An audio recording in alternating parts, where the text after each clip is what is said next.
The sleek conference room at Summit Ventures felt like a tomb. 6 investors in expensive suits sat around the polished table, their faces a mixture of boredom and barely concealed disdain. I had just finished my presentation about NeuraTech, my AI-powered predictive analytics platform that could revolutionize supply chain management.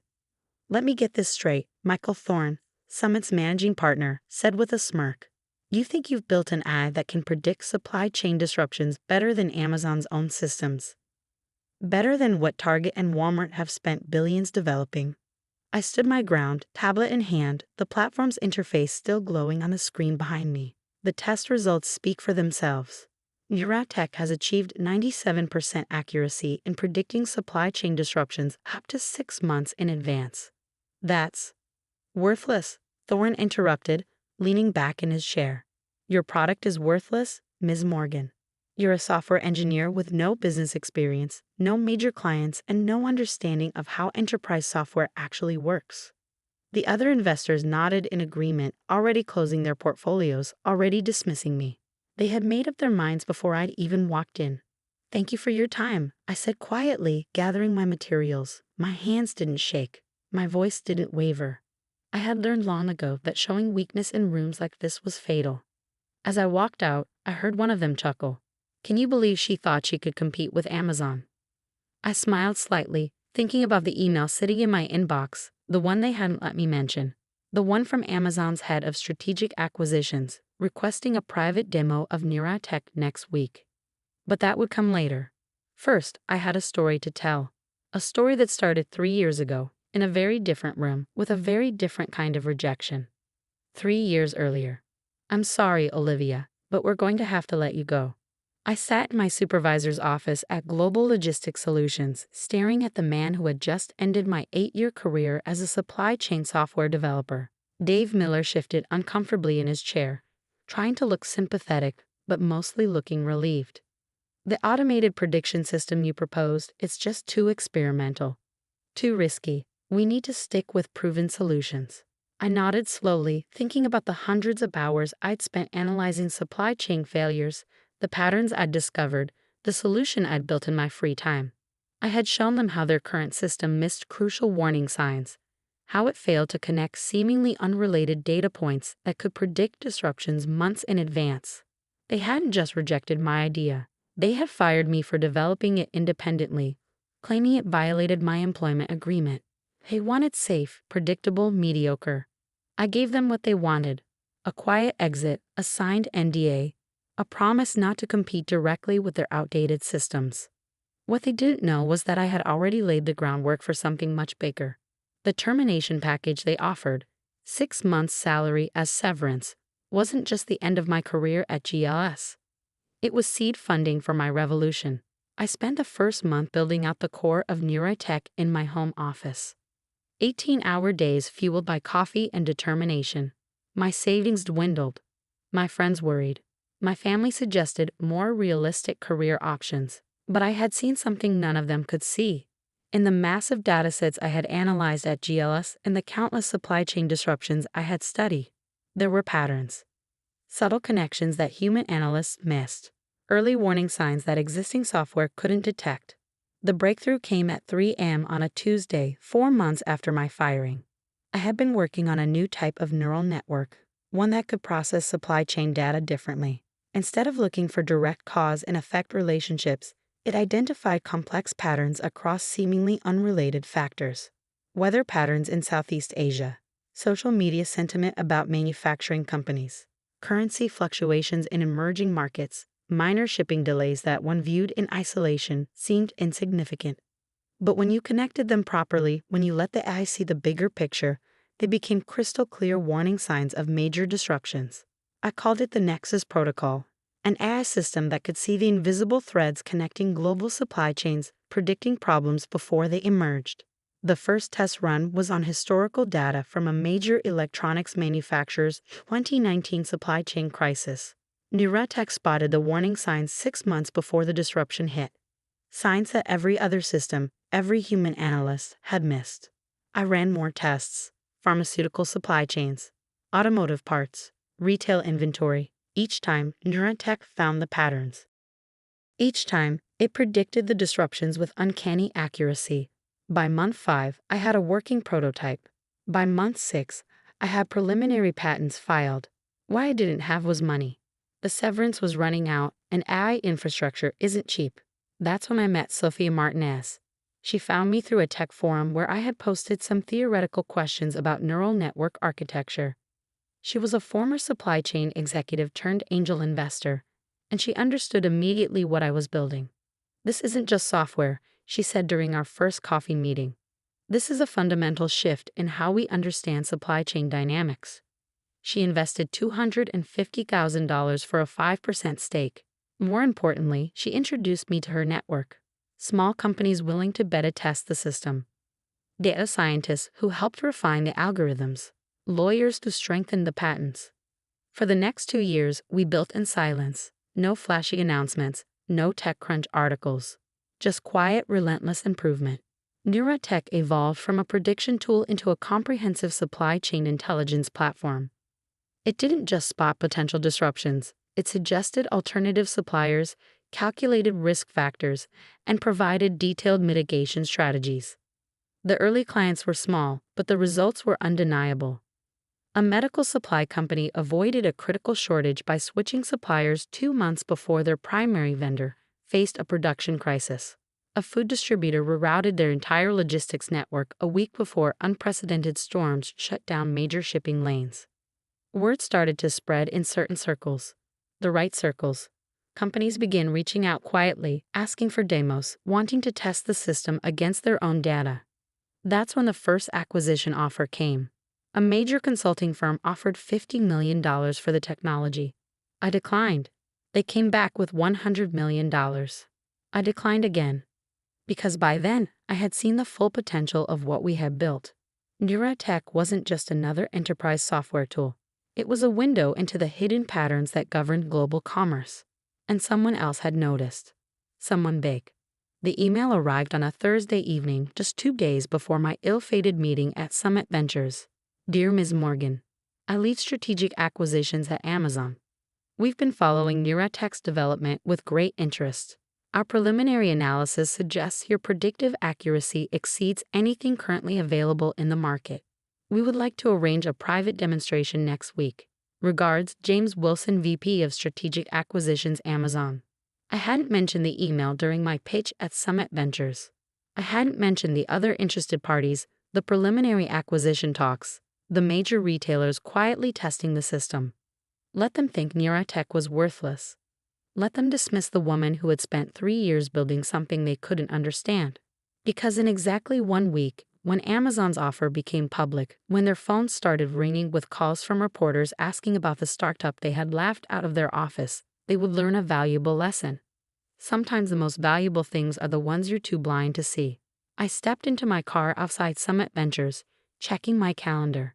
The Amazon demo was scheduled for Tuesday morning. Everything was ready. Everything was perfect.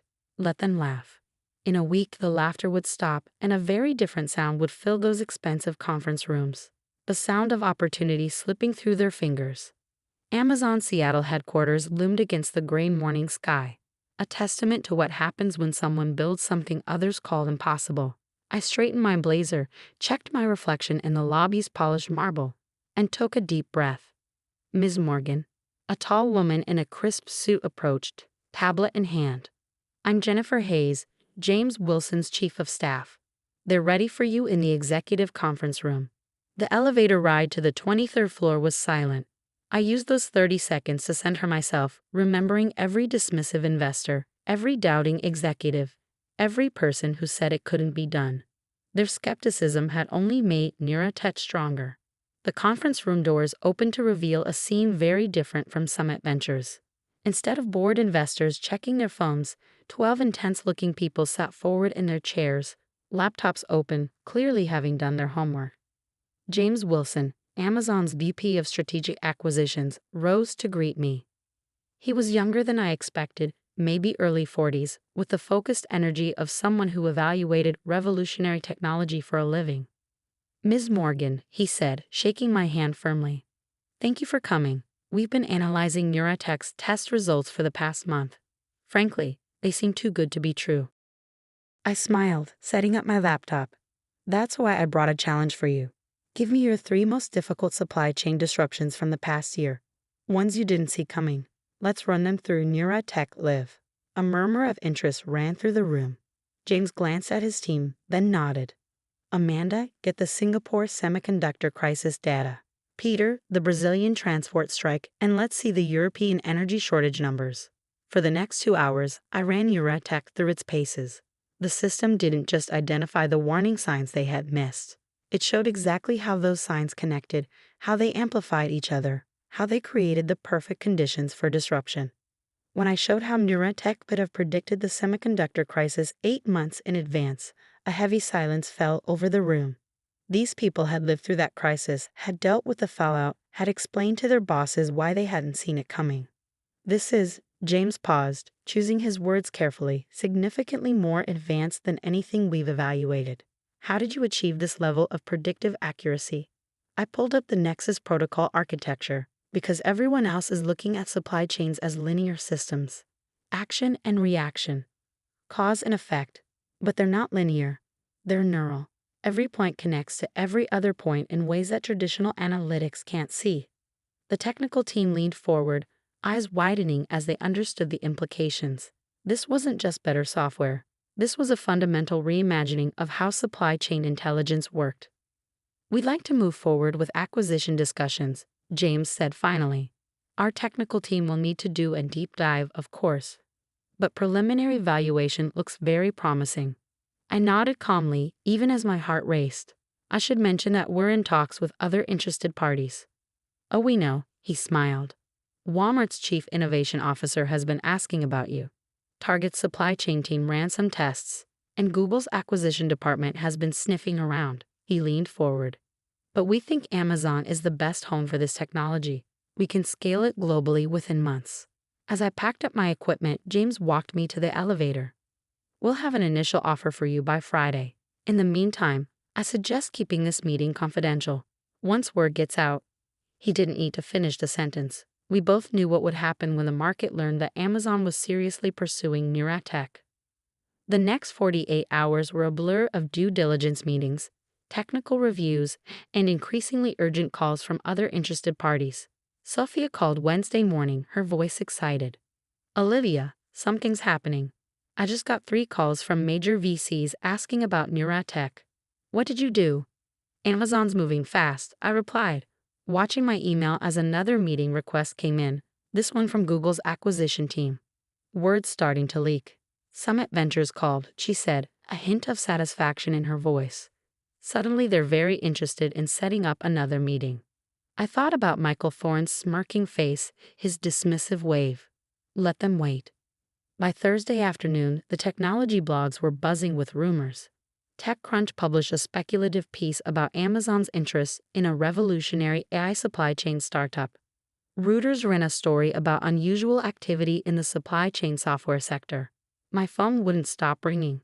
Investors who had ignored my emails for months now wanted urgent meetings. Former skeptics suddenly saw the genius in NeuraTech's approach. Even my old boss from GLS tried to reach out, probably remembering too late who owned the patents. But I was focused on one email, the one that arrived at 4:47 p.m. on Thursday.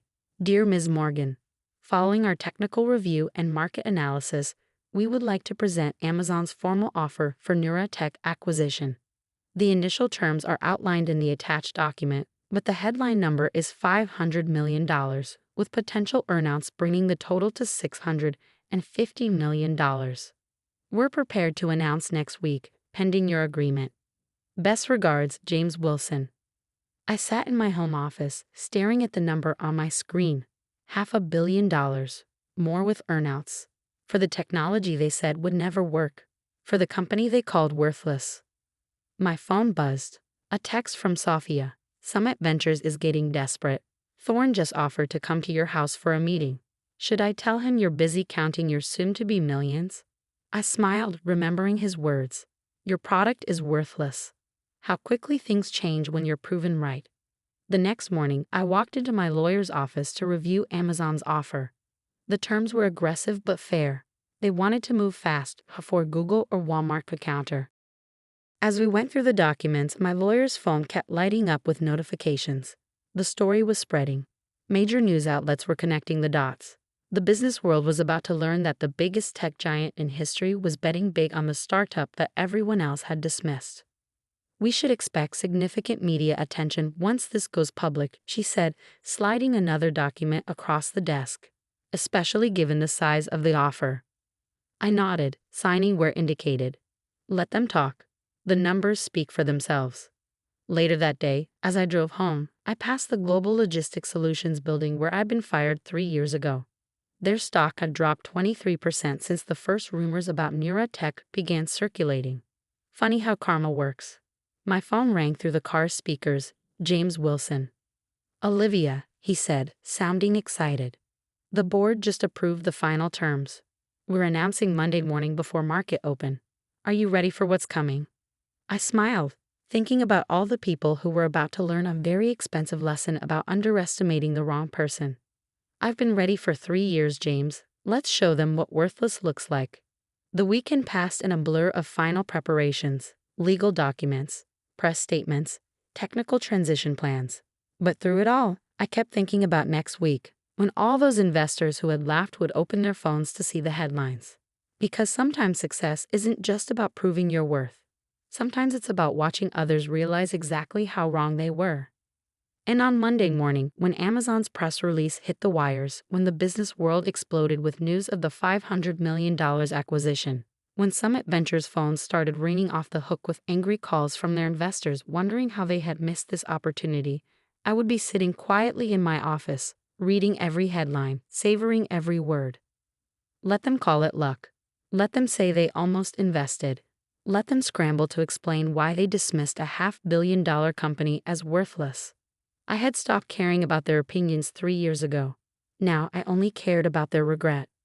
Sunday night, as the final hours ticked down to the announcement, I received one last email. From Michael Thorne. "Ms. Morgan, I feel I may have been hasty in my assessment of NeuraTech. Perhaps we could meet tomorrow to discuss potential investment opportunities. Best regards, Michael Thorne, Managing Partner, Summit Ventures." I clicked delete without responding. Tomorrow, he would get his answer in the form of headlines he would never forget.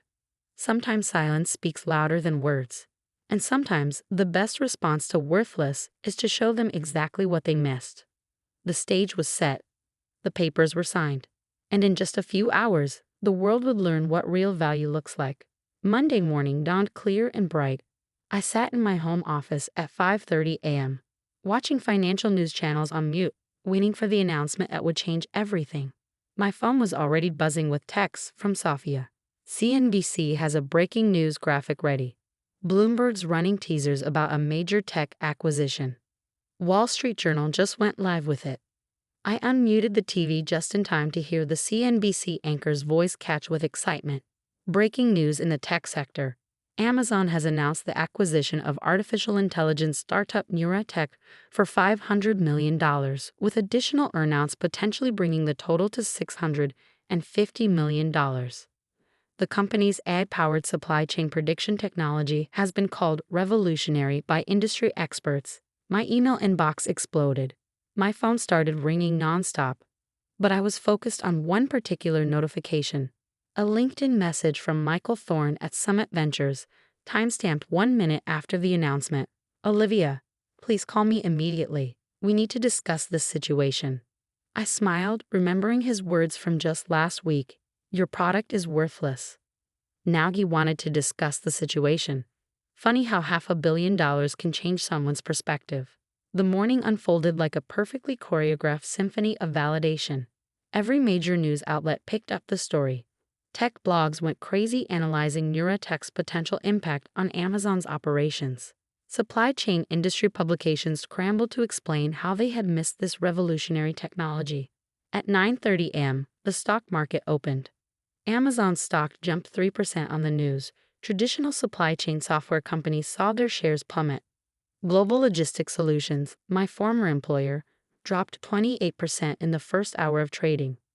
By 10 a.m., my lawyer had counted 17 interview requests from major media outlets.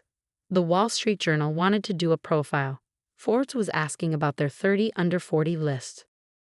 TechCrunch had already published 3 different analyses of the acquisition. But the real drama was happening in the venture capital world. Sophia kept me updated through a steady stream of texts. 2 partners at Summit just called me in tears. 3 other VC firms that rejected us are facing angry calls from their investors. Someone just leaked that Google was preparing a $600 million counteroffer. They were too late. At 11 a.m., I finally took a call from James Wilson at Amazon. "Olivia," he said, sounding excited but not surprised. "The response is even bigger than we expected. Our technical team is already calling this the most important acquisition since Kiva Systems." I leaned back in my chair, watching CNBC replay clips of their interview with an AI expert explaining why NeuraTech's technology was game-changing. "How's the market taking it?" I asked, though I already knew. "We're up almost 4% now. But the real story is what's happening to our competitors. They're all scrambling to explain why they don't have anything like NeuraTech. Because they had all dismissed it, just like Summit Ventures had. Just like GLS had when they fired me." At noon, I received an unexpected email from Dave Miller, my former supervisor at GLS. "Olivia, I owe you an apology. When we let you go, we made a terrible mistake. I see that now. The board is asking questions about how we could have missed this opportunity. I'm not sure I'll survive the fallout. Congratulations on your success. Dave." I didn't respond. Some bridges don't need to be rebuilt. The afternoon brought more validation. Technical blogs started dissecting NeuraTech's patents, marveling at the sophistication of the Nexus protocol. Supply chain experts published analyses showing how the technology could have prevented major disruptions over the past year. But the most satisfying moment came at 2:47 p.m. when my assistant forwarded me an internal memo that had leaked from Summit Ventures. "All partners, in light of recent events concerning NeuraTech's acquisition by Amazon, we need to immediately review our due diligence procedures. The failure to recognize this opportunity represents a significant lapse in judgment that has already drawn criticism from several major LPs. Michael Thorne's position as managing partner will be discussed at Thursday's emergency board meeting. Regards, Board of Directors." I forwarded it to Sophia with a single word: karma. Her response came immediately: "He's finished. 2 other partners just called me asking if you'd consider letting them invest in your next venture." Apparently, being the person who called a $500 million company worthless isn't great for your career. By end of day, the story had evolved from a simple acquisition announcement into something bigger. A case study in how the traditional venture capital world often misses revolutionary technology because of bias and arrogance. CNBC ran a special segment titled "The Billion-Dollar Blind Spot: How VCs Miss Tech Breakthroughs." They interviewed experts about why established firms often fail to recognize transformative technology. Summit Ventures was mentioned repeatedly, not in a good way. As the sun set, I finally allowed myself to really feel it: the validation, the vindication, the pure, undiluted satisfaction of being proved right in the most public, most undeniable way possible. My phone buzzed one last time. A text from James Wilson. "Board wants to fast-track the integration. Can you come to Seattle next week? We're thinking bigger than just supply chain now. This could transform everything." I texted back my agreement, then walked to my window, watching the city lights come alive as darkness fell. 3 years ago, I had stood at a different window, having just been fired, wondering if I was crazy to believe in my idea. Now that idea was worth $500 million, and the people who had laughed were scrambling to explain their short-sightedness. The next morning, I had one important meeting, a breakfast with Sophia to discuss the future. She was waiting at our usual cafe, grinning like a cat that caught a particularly fat canary. "So," she said as I sat down, "I counted at least 30 VC firms that are now claiming they almost invested in NeuraTech. Funny how everyone sees the vision after the fact." I smiled, stirring my coffee. "Any word from Summit?" "Total meltdown. 3 major investors have pulled out. Thorne is being pushed out. Apparently, letting the biggest tech acquisition of the year slip through your fingers because of arrogance isn't great for business." We spent the next hour planning next steps. Amazon wanted to scale NeuraTech globally, but they also saw applications beyond supply chain. The underlying technology, the ability to see patterns in complex systems, could revolutionize everything from financial markets to climate science.